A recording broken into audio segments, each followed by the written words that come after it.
જગદંબા તારા જાપ અને જપે જીવન બદલાય, સંકટે મેળવી સમરતા અમારો માર્ગ મોકળો થાય.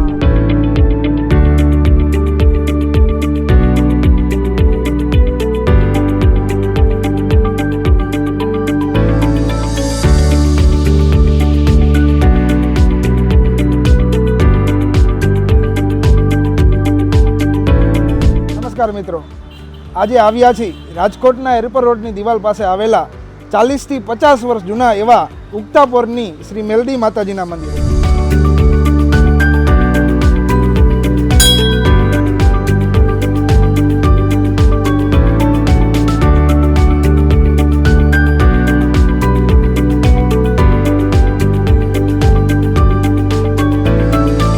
નમસ્કાર મિત્રો, આજે ઉગતાપોરના મેલડી માતાજીના મંદિરે આવ્યા છીએ તો આપણી સાથે કૌશિકભાઈ જોડાયા છે.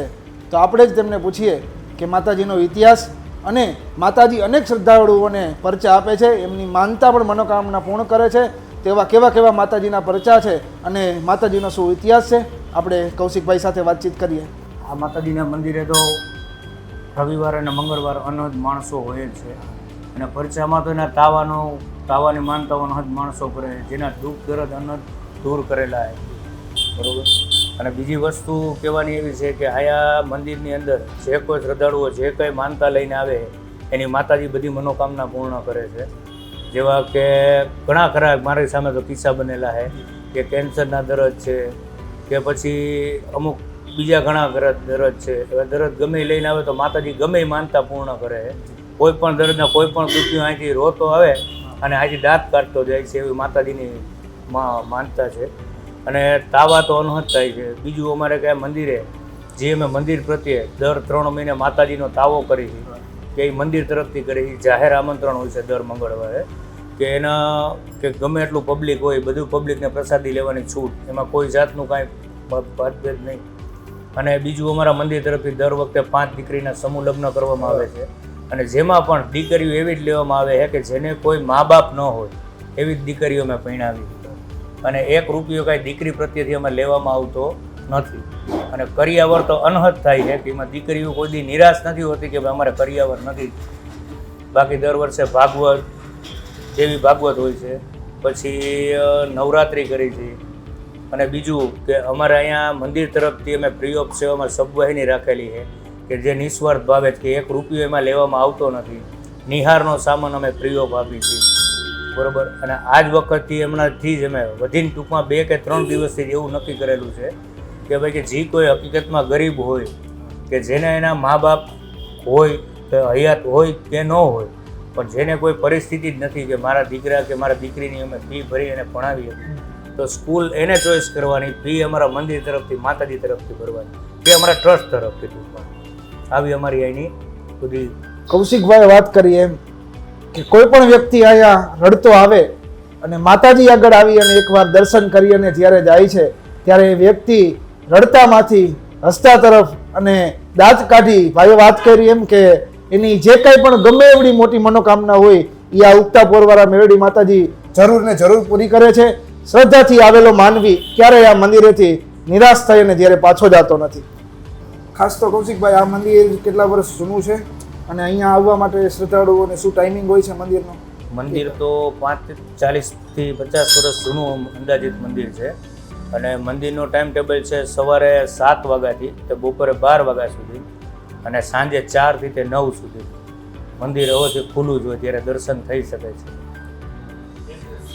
એડ્રેસ આપણે ઉગતાપોરના મેલડી માતાજીનું મંદિર, એરપોર્ટ દિવાલના ખૂણે, અવંતી પાર્કની સામે, રાજકોટ. કૌશિકભાઈ, આપે જે વાત કરી કે અહીંયા દર વર્ષે દીકરીઓના સમૂહ લગ્ન થાય છે, તો આ વર્ષે પણ દીકરીઓના સમૂહ લગ્ન છે તો એની તારીખ અને એની શું વિગતો છે આપણે 9 તારીખથી ભાગવત સપ્તાહ ચાલુ થશે અને 15 એકે પૂરી થશે ભાગવત સપ્તાહ અને 16 એકે દીકરીઓના સમૂહ લગ્ન રાખેલ છે.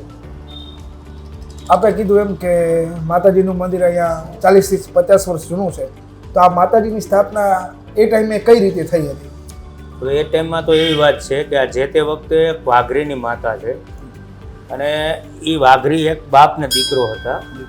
એ બાપ ને દીકરામાં એને બકાલાનો ધંધો હતો. પછી જે તે વખતે બાપ દીકરાને ઘરે મેડ નહોતો એટલે અત્યારે જે હાલની તકમાં આપણે જે આ વચ્ચે માતાજીનું જે ફરવું રહ્યું એ બાપ દીકરાને માથાકૂટ થઈને એના બાપે લઈને ફરવું ઘરની બહાર ઘા કર્યું હતું અને એના દીકરાએ આયા એને નાની નાની 2 દીકરીઓ હતી એ 2 દીકરીઓ લઈને અહીંયા સ્થાપના કરી હતી.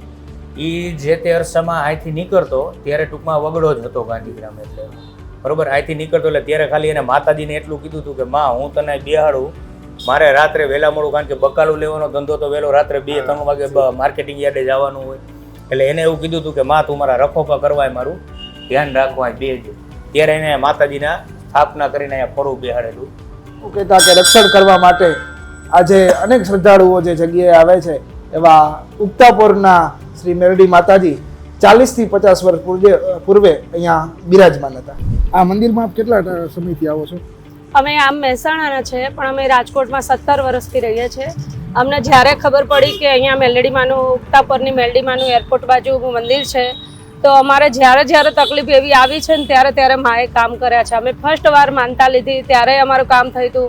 એ પછી અનેક વાર અમારા ધંધામાં કે આમ શરીરના કંઈ પણ તકલીફ હોય તો અમે મેલડીમાને ઉગતાપોરની મેલડીનું એક નારિયેલ માનીએ, તાવ માનીએ તો તરત જ અમારું કામ થઈ જાય છે. મને અહીંયા મોઢે લખવો પડી ગયો તો ડૉક્ટરોએ એમ કહ્યું હતું કે 3 મહિના પછી તમને રિઝલ્ટ મળે તો મળે, નહીંતર શરીરને અસર થાય. તો હું પહેલાં રિપોર્ટ લઈને માતાજી આગળ આવી રિપોર્ટ બતાવવા અને માતાજીએ આગળ રિપોર્ટ મેળવીને મેં પ્રાર્થના કરી કે માં તું મને સારું કરી દેજે. અને માતાજીને મને રૂવાટા ઊભા થઈ ગયા અને મારું તરત જ 5 દિવસમાં જ મને અસર દેખામ અને સારું થઈ ગયું. મેલડી માત કી જય.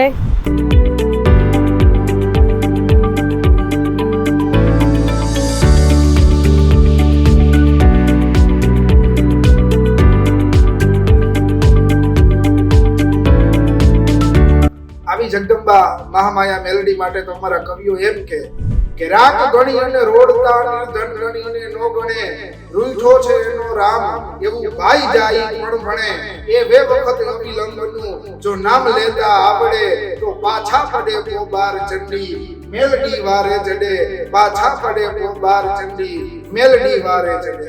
આવા જ ધાર્મિક સ્થળોના દર્શન કરવા માટે જોતા રહો વોઇસ ઓફ ડે. અને તમે પણ ક્યાં આવા ધાર્મિક સ્થળોના મંદિરો વિશે જાણવા માંગો છો તો જણાવો કોમેન્ટમાં. બસ ત્યાં સુધી મને રજા આપો.